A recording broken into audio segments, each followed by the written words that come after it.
Dale Earnhardt Jr. waves the green flag. The 62nd Daytona 500 is underway.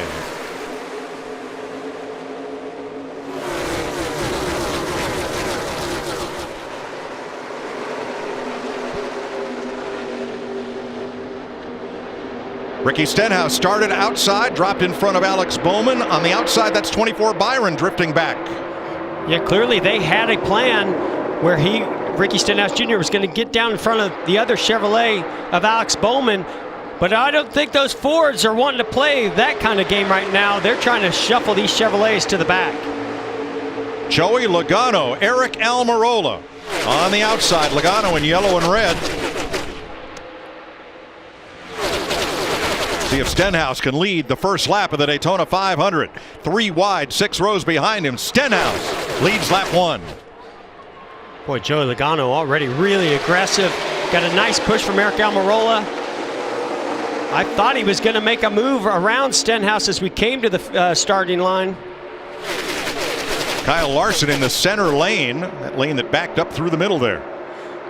Look at Stenhouse moving up to the outside to cover the spot. Well, you know, one of the reasons why these drivers block is because track position is very valuable. If you get pushed to the back, it's not an easy task to just get back up to the front. So if you've got the momentum, you have the lead, go ahead and maintain it. Bowman on the inside with Bubba Wallace in tow, and Austin Dillon up at the top 10 on the inside, trying to gain some ground against that outside lane, which is fully formed up.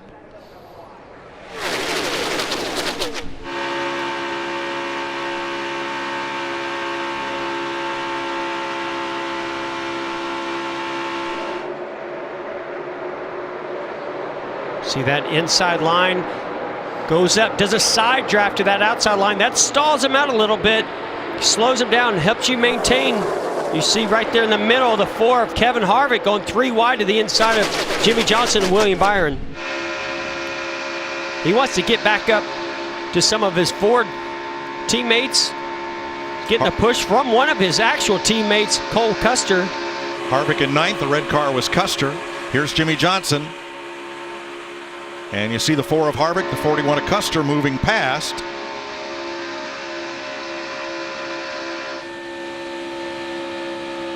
Now all I can think of is these guys must like the way their cars are driving. They must feel some security. Maybe that cloud cover's made the track nice and cool because they're very comfortable right in the middle lane. As you see Kevin Harvick lunging forward to get to the back. He got a big push from Cole Custer. You know, guys, to start this race, we know that Denny Hamlin in the 11, Christopher Bell in the 95 had to start at the rear of the field. The minute the green flag dropped, Martin Truex Jr. in the 19 and Eric Jones in the 20 went back there to pick them up, and they're already lined up 5 in a line, as you see right there on the inside. I once worked a 4th of July race here in blazing heat, 85 degrees. I was on a scaffold in turn 4.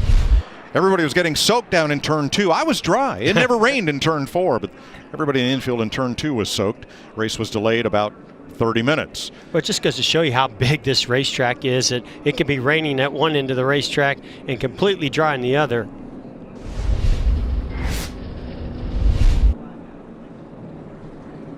Pretty good perspective to see just how long that back straightaway is. Close to 3,000 feet. Ricky Stenhouse has led every lap of the Daytona 500 so far. I have never been so excited for the start of a 500 as yesterday, and never so disappointed when the rains came. But here we go. We've got 450 miles left to race, and hey, this is the Daytona 500. Yep. Pace car dives to pit road, and here they come. Keselowski was not the car that was cited. It was Corey LaJoie. So Keselowski aligned with Ryan Newman on the restart. Apologize for bad information there.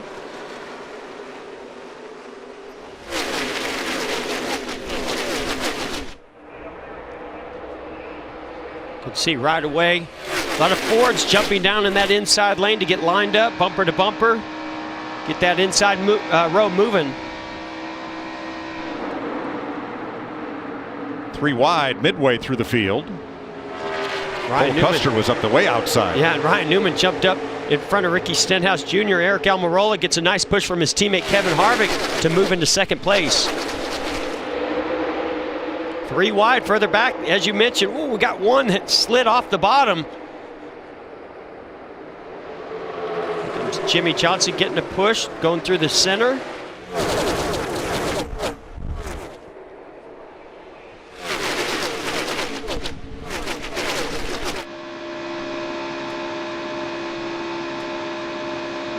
Harvick behind his teammate Almirola in the 10. And you see Keselowski moving lanes, goes to the outside to block that outside lane, but here comes a big run on the inside. Eric Almirola said he had a fast race car. He's showing it right now.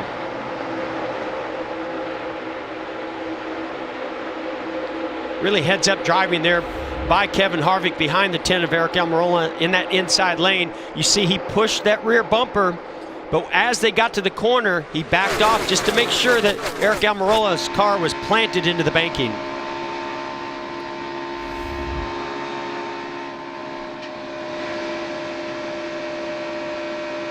Ricky Stenhouse, the 47, our pole sitter, a bit boxed in here, sitting in third on the outside. Here's Vince. Eric Almirola got a big shove from Kevin Harvick, and he immediately got on the radio to his spotter and said, "Tell him I don't need it."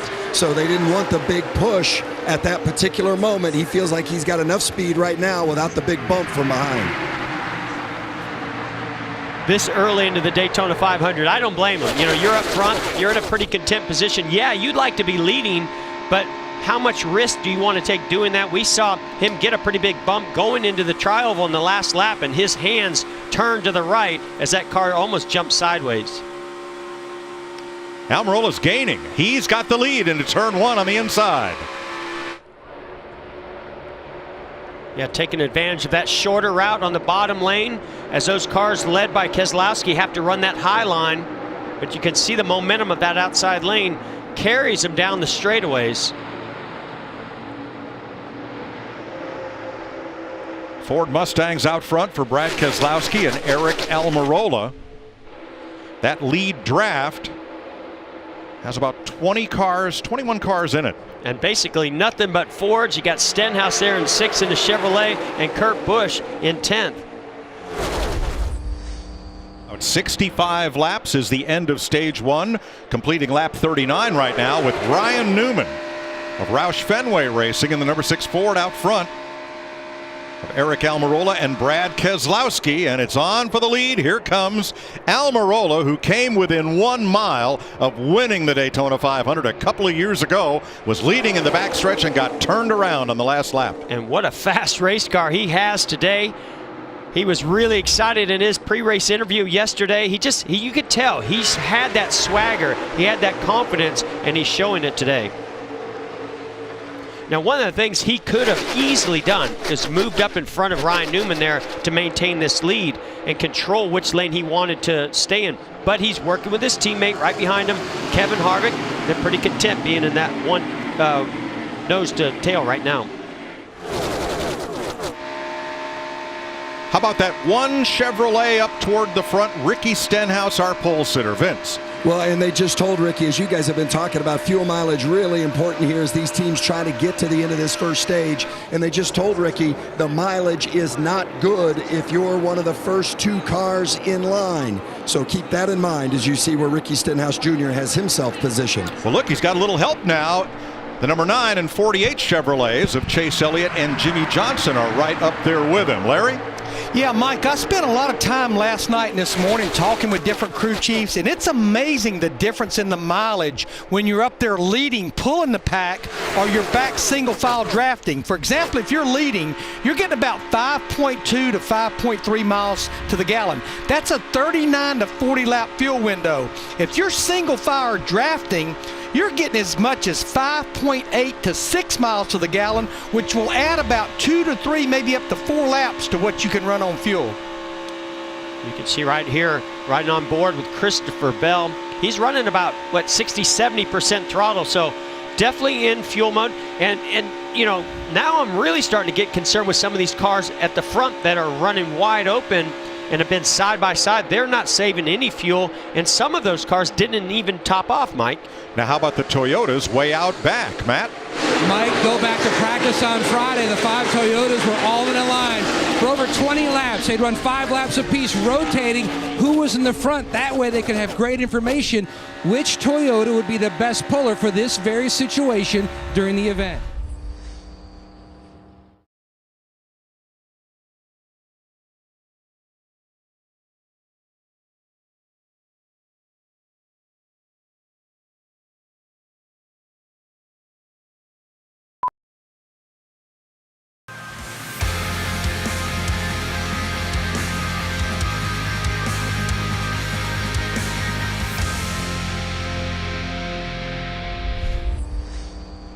Feel like they now are in their fuel window. They've saved enough fuel. They want to try to get track position or get those valuable points that are going to be awarded at the end of this stage.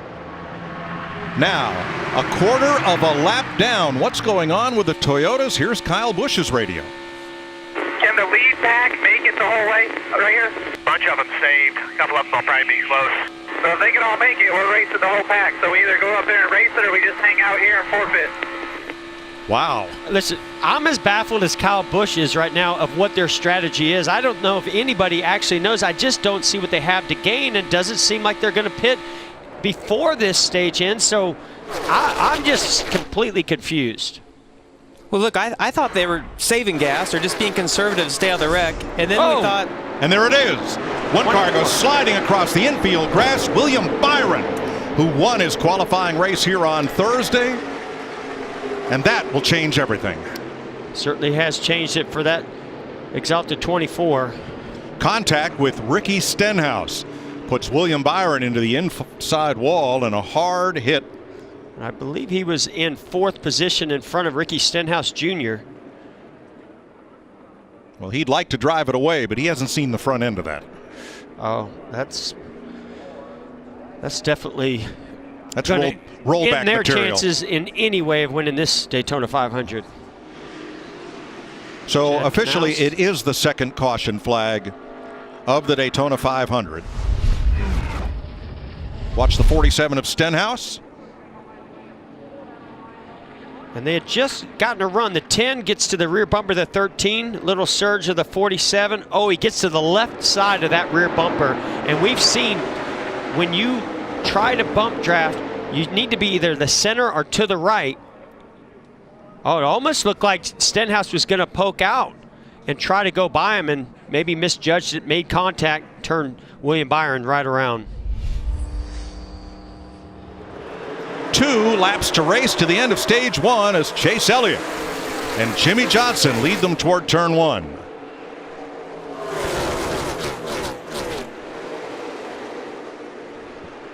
And just now, the Toyotas are crossing the start-finish line.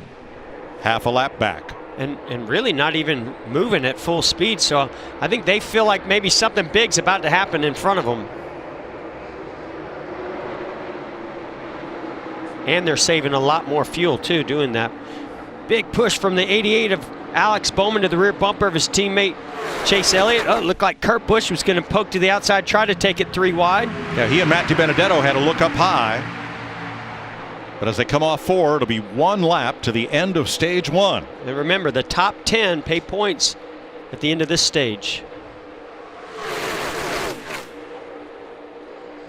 Jimmy Johnson with Stenhouse leading the outside row.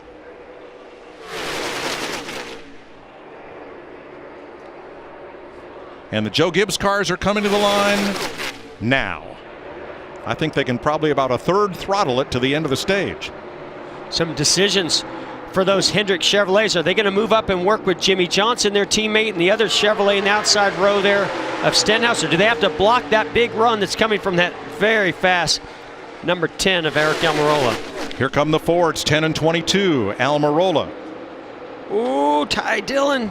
3 wide, down to the line, and the stage 1 winner, Chase Elliott over Alex Bowman, Eric Almirola, Joey Logano, Good job, buddy. and Jimmy Johnson. And now we're going to see what those Toyotas can do since they've got that track position.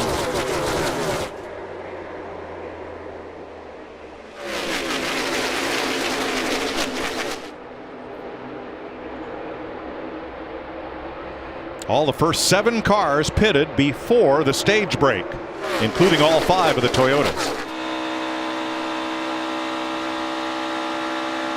Denny Hamlin, defending 500 champ. Run coming from Martin Truex Jr. Teammate Kyle Busch right behind him, and more Toyotas with Eric Jones and Christopher Bell.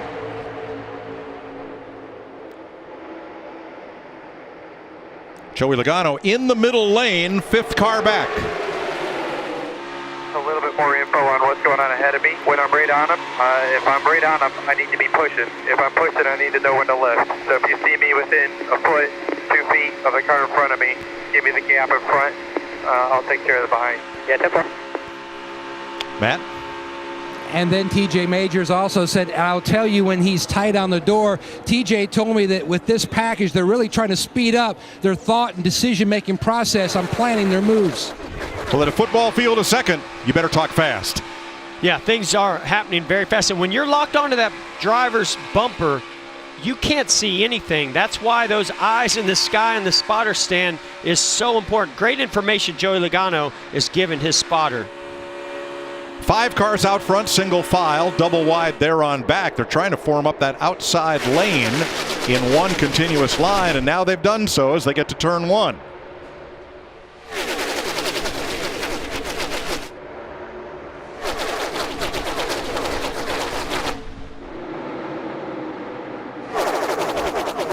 Well, we were wondering what these Toyotas were doing up front.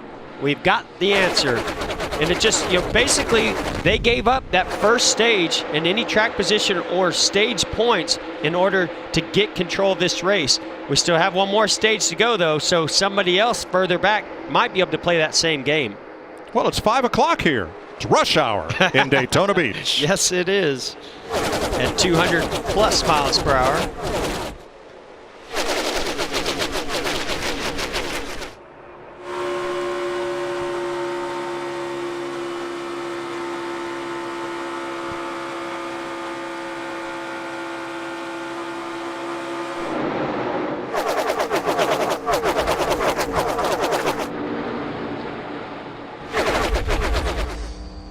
The 00 has crashed here in Daytona. Rookie Quinn Houff. Other cars involved as they come to the caution flag. It'll be the 4th caution of the day, coming at lap 90. That's the 52 of McLeod. BJ McLeod got caught up in it as well. Houff was running 28th, McLeod 35th.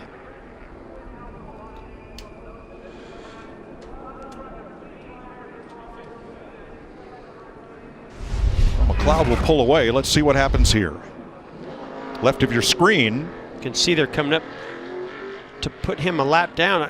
Ooh. Oh, it looked to me like, Quinn just came up a little bit more than what the 10 of Almirola was expecting, and they just touched and ended up turning him into the outside lane. That was a close call for our 10 of Eric Almirola also.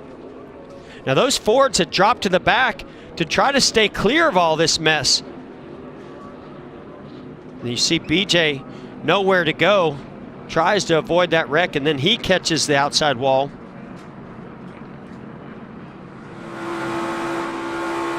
Riding with Kyle Larson.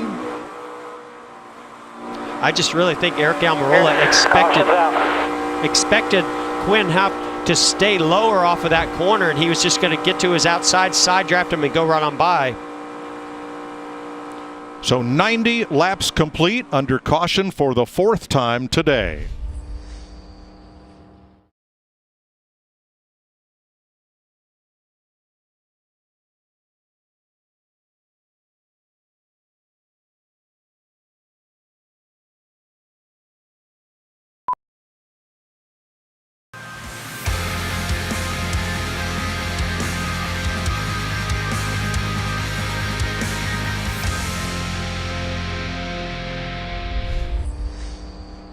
And here we come to green.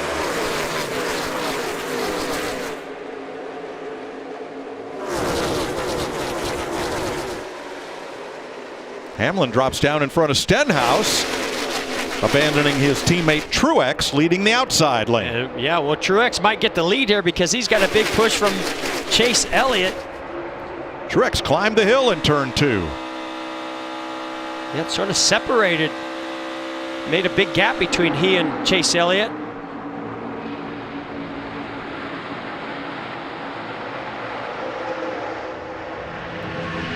The top 6 with an equal number of Chevys, Fords, and Toyotas, 2 apiece.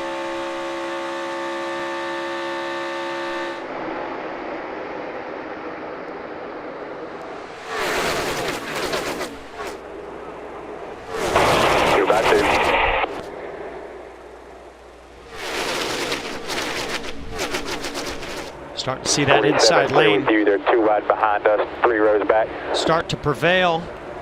Breaking free of Mark Truex Jr.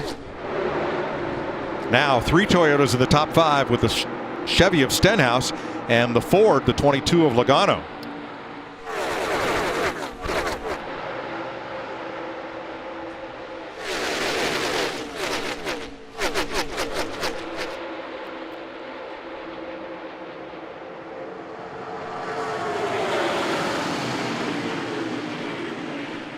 Now we heard before that caution came out, with a 19 Mark Truex Jr. not having as good a handling race car, gets loose every once in a while. Just wondering if that's going to affect him being aggressive on some of these side drafts. But you'd see now they go up top. Teammate Denny Hamlin goes to the top, allowing Joey Logano to get a run on the inside. And look who's behind him. Ross Chastain in the inside lane there. And rookie Christopher Bell giving him a push.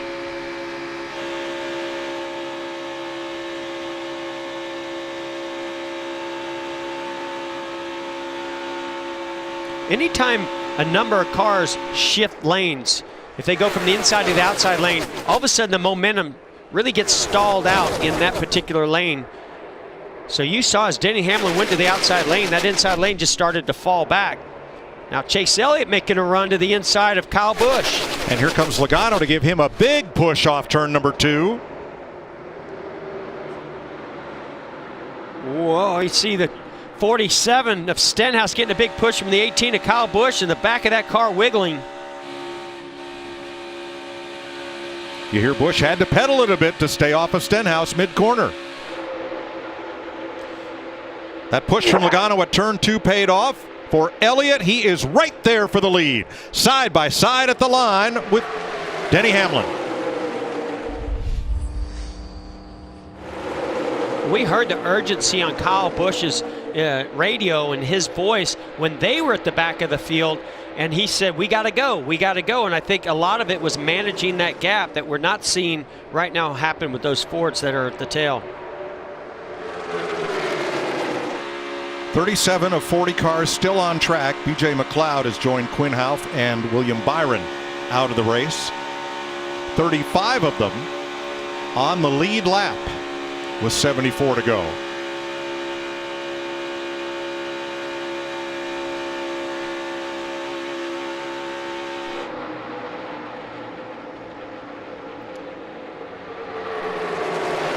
Guys, I think this is a great opportunity for Ricky Stenhouse, Kyle Busch, Martin Truex to plan out what they might do if they're in this same position at the end of the race when the big trophy's paid out.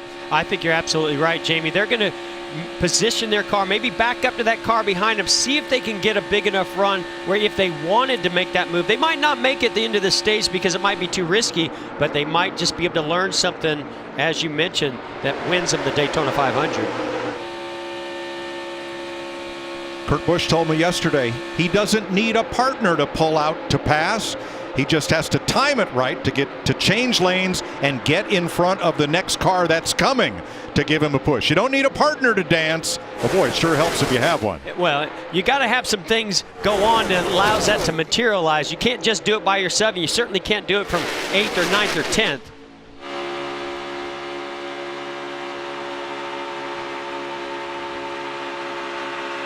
Twelfth place here, Ty Dillon, Joey Logano, Chevy and Ford.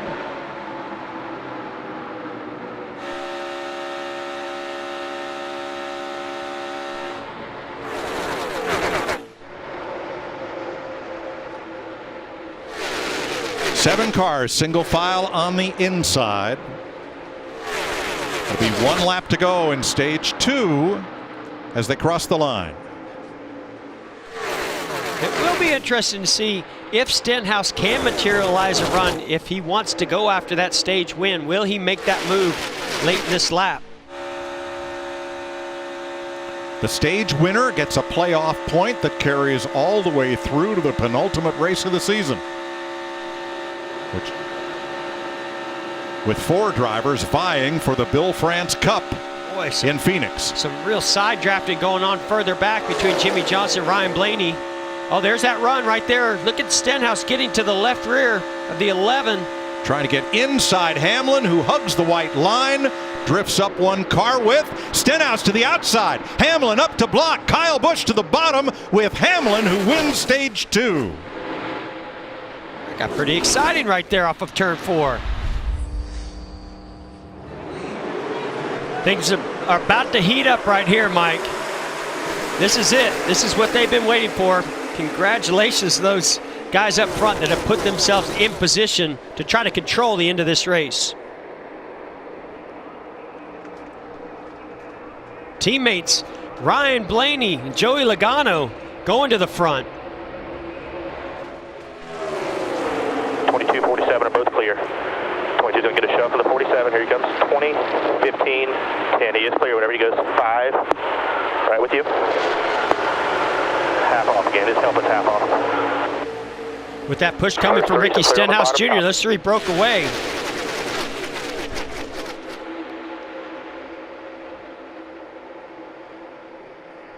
See Ricky, evasive move to the outside lane, trying to keep those Toyotas behind him. Boy, Denny Hamlin really had to check up as he got to the rear bumper of Joey Logano. Allows Stenhouse to go to second. Whoa. Big aggressive side draft by Ricky Stenhouse to try to take the lead. And look who's with him, Ross Chastain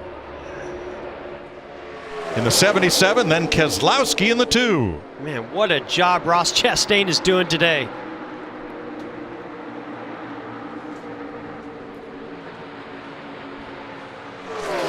Where Denny Hamlin had a huge run coming down the front straightaway in the tri-oval. Joey Logano put a big block on him. Stenhouse trying to be 3 lanes wide to control this Daytona 500.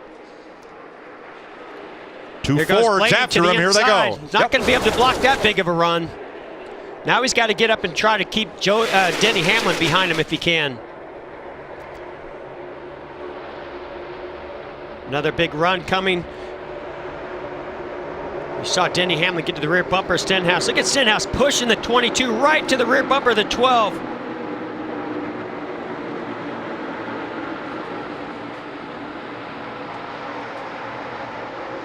Still half off of him. First 6 single file up top. He's got another push back to you, 1 back. Still half back. First 7 single file up top. Well, these bumpers are getting a workout right now as we close this Daytona 500 out. And we might find out just whose bumpers line up the best, which cars can lock bumpers and find extra speed. We know how good those Fords can push.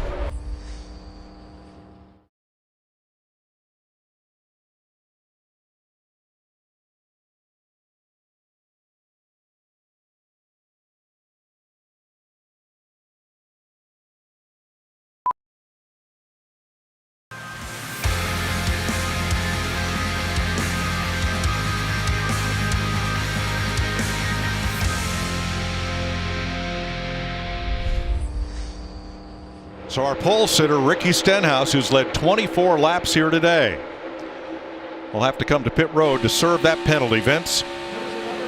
Well, and they told Ricky that he was being penalized. Ricky said, I was either going to crash him or not. Had to make that choice to go below the yellow line, in his opinion. And it's easy to have that argument. I understand, you know, when you're carrying that speed and they make that move that you could say you're being forced. But honestly, I've just never seen NASCAR call it any different than that unless somebody was body slamming you, Larry. And guys, he's got to serve a pass-through penalty, and the window is open. But when you serve a pass-through penalty, you can't stop and service your car. So he's going to have to make 2 trips to pit road, 1 for the penalty and 1 soon for his green flag stop. Yeah, and the other thing he's got to do, Larry, is be really careful getting below that yellow line as he comes to pit road. He did a nice job. Tough break for our pole sitter. arguing he was forced below the yellow line. But as Jeff has explained, NASCAR has been very consistent with this call. Well, they always say, don't force us to have to make that judgment. Logano out front, Keselowski on the outside lane. Logano picks up his Penske teammate, now leaves him as Jimmy Johnson right behind. And here's Chase Elliott coming up the inside, rebounding from that penalty. Both he and Jimmy Johnson have come back from penalties today. You can come back from them once, right, but you can't come back from them too late in this race, which is what we're going to find out with Ricky Stenhouse Jr. Where'd all those Toyotas go? Those guys were dominating this race. Good point. Kyle Busch. They've been shuffled back. Yeah, you see Kyle Busch, the first Toyota there, what is he, about 8th or 9th? Busch is 8th, Hamlin 11th, Jones 15th, Bell 17th, and Truex never recovered. He's back in 32nd.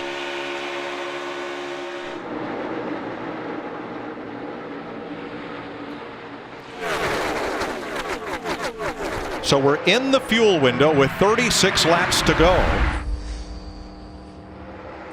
Jimmy Johnson, 3rd. In his final Daytona 500, Alex Bowman, the only Hendrick Chevy not to have problems today, is right on the back bumper of the 7-time champion. Yeah, nice patient run for really both of these guys, but for Alex Bowman, we've not talked a lot about him after starting on the front row, but he just quietly is finding his way towards the front of this race at the right time. Larry McReynolds, we're well into the fuel window. Getting nervous? Well, Mike, I mean, they will definitely have to come here in about the next 3, 4, 5 laps. So evidently they've decided to take this as far as they possibly can and just maybe come for fuel only on this final trip to pit road. Boy, that's going to mean dodgy handling in the last few laps for some of the cars we've seen sliding up the banking in the corners on worn tires. Well, and remember, Mike, we've already seen this week in the duels, poor communication. If you don't allow the teams around you to know you're pitting, hand signals, radio communication, we talked about instant messaging happening on pit road. We can see disaster strike coming to pit road under green.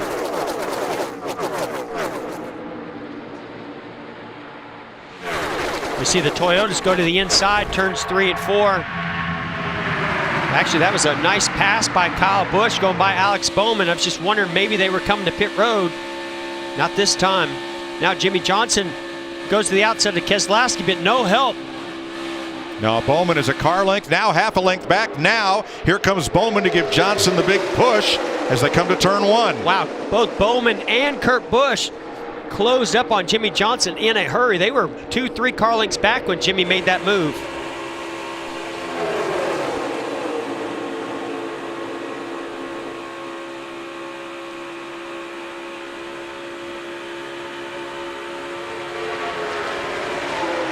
Pretty good indication to anybody in that outside lane right now not coming to pit road. Are we going to see some action from anybody on the inside lane? This time here outside. Oh, here they come. Here. There you go, buddy. Are they coming too fast to make it down to pit road speed limit? Logano, Keselowski hard on the brakes. Matt. And Jake Seminara goes around on the right side to hit the right rear. Hunter Massing's on the front. The second can's going in. They're only going to do 2 tires on the 22, Regan. Denny Hamlin's been quiet for the majority of the night until he got in that heavy traffic. The race car was too tight in that heavy traffic. Vince. The 2 of Keselowski, right sides, and 2 cans of fuel. They'll go on the crew chief, Jeremy Bowens. Most everyone getting right side tires. As this group peels off, the first 14 cars did not pit. And most of those stay out. Now remember something that played out the other day also in the duels. We saw cars get single file and run some of their fastest laps of the race to try to make up time for when these green flag stops happen. Let's see if these guys can now draft off of those cars that just came off pit road before they come to green to get fuel and tires. 48 Johnson. That Ally Chevy is your leader from Bowman, Kurt Busch, Ty Dillon, Ryan Preece, Austin Dillon. It's 10 Chevrolets out front. Yet to make their stop. Kyle Busch is the race leader. Joey Logano, Brad Keselowski, Chris Buescher, a Toyota, and 5 Fords right behind him. Joey Gay slips onto pit road, and so does the 20 of Eric Jones. Well, it's just, bad timing for Eric Jones. He had a big run, dove to the inside of a car, and Ricky Stenhouse Jr. was just right in front of him, getting on the brakes to come to pit road. Nowhere to go for Eric Jones. Remember, I'm going to get that jersey pressed and ready because Clint Boyer, who was 29th, Jeff, is now up to 5th place. I believe I see it hanging up over there in the corner, Mike. 25 laps to go in the Daytona 500. Jamie and Michael had their own on-track rivalry as they battled for some Wendy's breakfast. Then there was an epic egg race that led to an unconventional delivery cart dash, which led to Wendy's breakfast. Baconators for the winners. Everybody wins on March 2nd when Wendy's breakfast rolls out nationwide.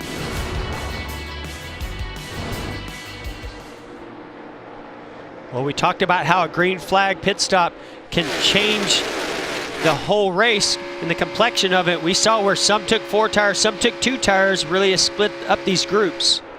The 4-tire group are 15th on back, 4 seconds back of the leaders with 2 tires.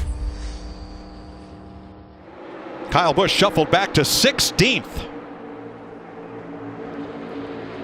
The 4-tire group was led by Ross Chastain and Jimmy Johnson. Oh, got and some it's trouble issue with the 18 for the defending NASCAR champion Kyle Busch. Tire rubber blowing up. Vince. They came on the radio and told Kyle Busch he had a tire rub. That was the issue. Coming to pit road. Boy, I don't see. Well, he's down fenders on the apron in turn 1, Jeff. That's a long way around. It sure is. You got to be really, really careful if it is a tire rub that you don't tear that tire apart. A lot of times we see these tires go down. If they've rubbed, they'll actually shred into pieces. Up front, Ryan Newman, Brad Keselowski, 2 Fords side by side from different teams. Eric Almirola's Ford. Christopher Bell, the rookie in Toyota. Well, we saw Ryan Newman up front at the beginning of this race. We have not seen it since then, but 18 laps to go, now 17. He's right in the mix of this, a former Daytona 500 winner. He knows how to get it done. The 2008 winner, Newman, battling for the lead. And let's see if there's contact for Kyle Busch. This is Joey Logano right behind him.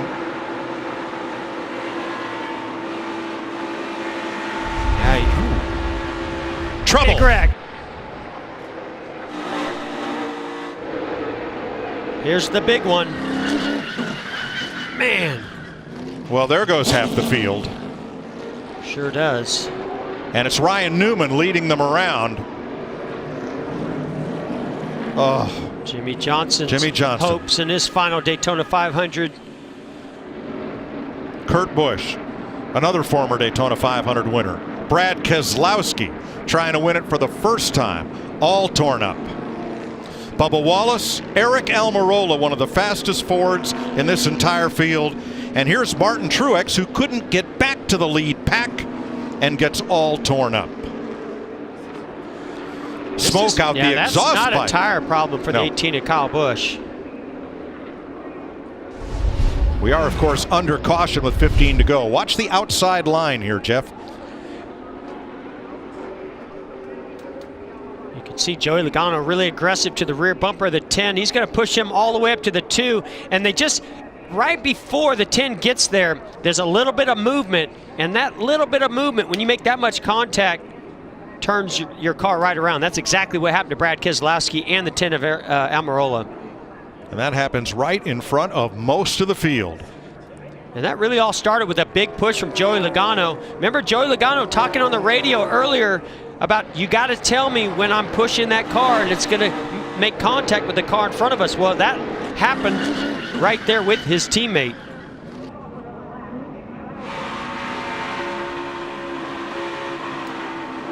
You could hear he started to lift, but unfortunately Almirola's car started sort of swaying back and forth right before he made contact with the two.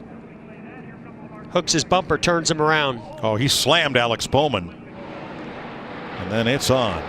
And for the second time in less than a handful of years, Eric Almirola ends up being knocked out of a good chance to win the Daytona 500.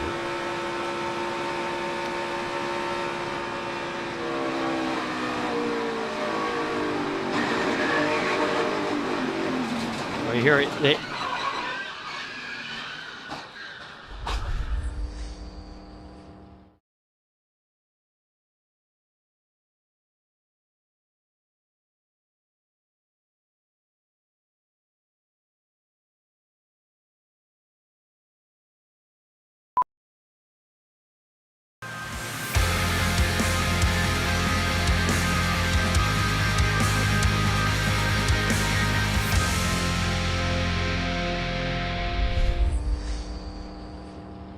They will come to the green with 10 laps to go in the 62nd Daytona 500. Ryan Newman leads them toward turn one.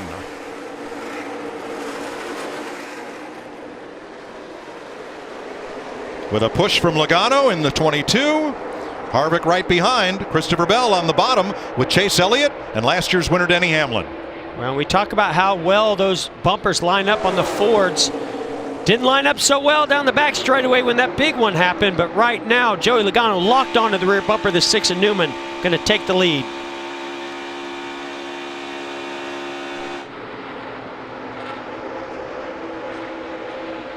Watch Denny Hamlin, also one of those very aggressive pushers. Big push to Chase Elliott as he gets to the rear bumper.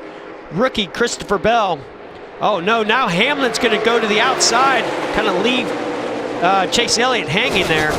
Hamlin slid up into a hole that wasn't there behind the 4 of Kevin Harvick. Now watch that lane start to surge forward with the big run because of that. The inside lane starting to lose some cars in it, so watch them go backwards here for a little bit. Chase Elliott going to the to the middle, going to shuffle that rookie out. Clint Boyer in the 14 with Elliott. Single file at the front. 6 cars trying to break away. Denny Hamlin to the outside of Kevin Harvick. Going to shuffle Kevin Harvick out now. Well, that was a power move by Denny Hamlin. Ford, Toyota, Chevy. Ryan Preece up into the top 5 in the 37. Haven't seen him all day. No, we haven't. We know what his stats are, though, on these super speedways. Best average of anybody in the field. 8 to go.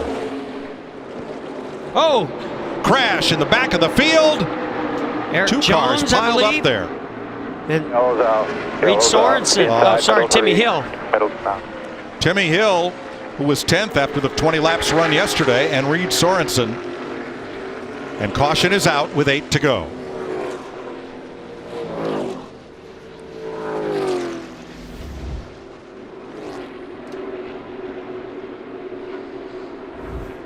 Timmy Hill, who had said if they didn't make the Daytona 500 on Thursday, they would probably have to fold that team. And it looks like Alex Bowman has front end damage from that. Well, we'll see how all this got started.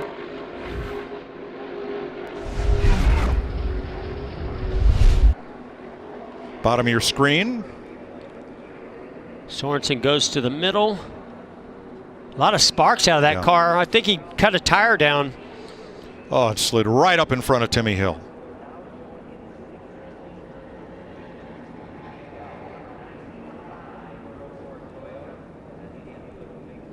Yeah, anytime you see that much, those types of sparks, it basically that tire has gone down and now a car is lower down and riding on something, some steel, maybe the track bar adjuster mount. Pretty hard hit for Sorensen into the wall there. Not exactly sure what happened to Alex Bowman. It'll be 4 laps to go. Newman, Logano on the front row, green flag. Not a great start by Denny Hamlin right there. Excellent start by Joey Logano, timed it perfect. Logano with Kyle Larson in the 42 and Ryan Blaney in the 12. Here comes the bottom. Logano comes down to side draft. Boy, not a great start, but look at the way they connected through 1 and 2. Denny Hamlin and Ryan Newman have taken off. Can they get too far out front? Remember, I talked about this earlier in this race. Denny Hamlin tested this same move out with his teammate Kyle Busch, but yes, I agree. I think they're going to get too far out. I just don't think they can push like this tandem for 4 straight laps. Can the cars behind him link up in a long enough draft to run down the lead duo with 3 laps to go?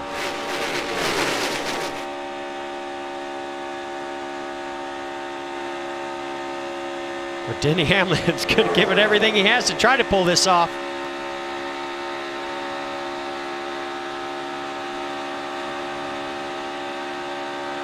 I'm amazed that they've been able to stay hooked together this long. I just don't think it's going to last.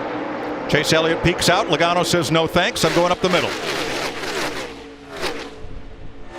Boy, Joey Logano got shuffled there goes back. Denny Hamlin. He knows it's time. Watch these two stall out now as this big run from Ryan Preece comes from behind. 2 to go.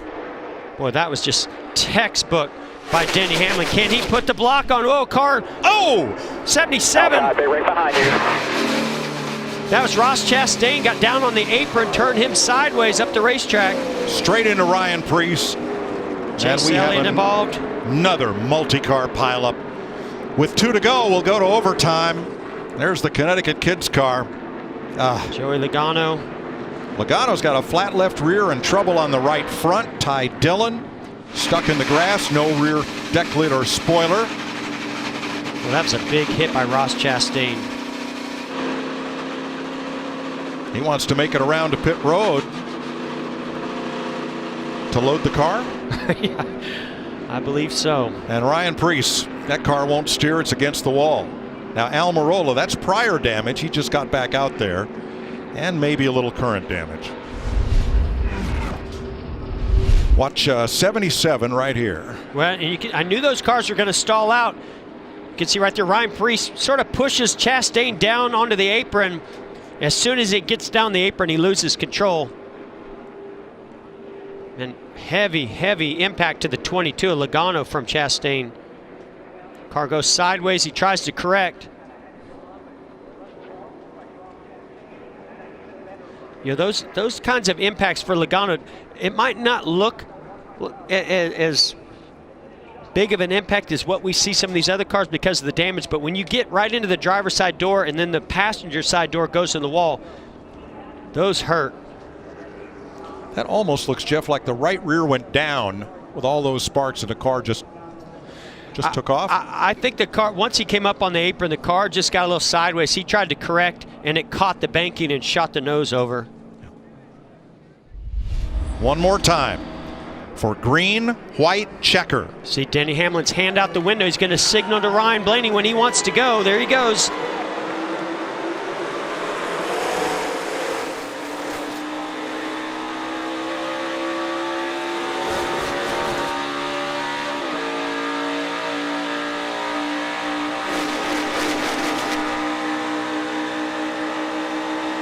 Look at those eyes on Denny Hamlin looking in his mirror. What's Ryan Blaney going to do? Right now he does want him to lock onto him. They get separated a little bit on the back straightaway. Through the speedy drive, Buescher not able to be of much help to Newman. Can't get close enough to push him. Now what? Denny's got to be careful getting too far out there and letting a big run come. And now as long as they're side by side, he's good. But here comes Newman. Big run. Denny put the block on him. Great job not causing a wreck on that block. White flag under green. Next flag will end the race, and Newman is there. Newman's got locked onto his rear bumper just like he did. Oh, wrecking behind Chase Elliott around. Spinning around, No still caution green. yet. Still green. Still green, and here they come. And here comes Blaney.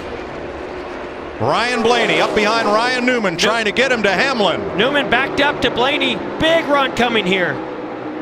To the inside, Newman to the front. Nothing Denny Hamlin could do. What can Ryan Blaney now do? Here comes a push from Denny Hamlin. Oh, this thing's not over yet. Not at all. Ryan Newman off turn 4 for the final time. Blaney to the outside, to the inside. Here comes Hamlin up the outside. Wow. Scoring unofficial. Denny Hamlin, Ryan Blaney, too close to call.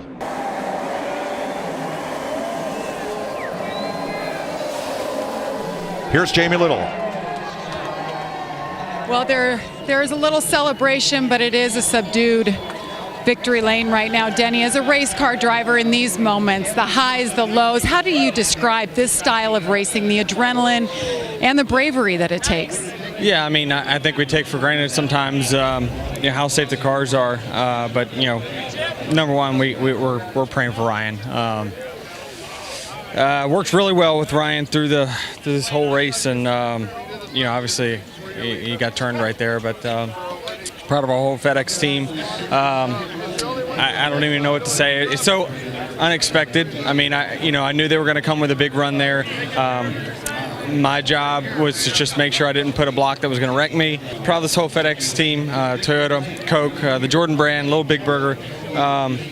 Great to have my girls here. Great to have the team celebrating. Back to back. I can't even tell you what it means to me. This copyrighted telecast may not be reproduced, retransmitted, or used in any form without the authorized written consent of NASCAR Broadcasting. NASCAR would like to thank all of our fans for your support, and we hope you enjoyed today's broadcast.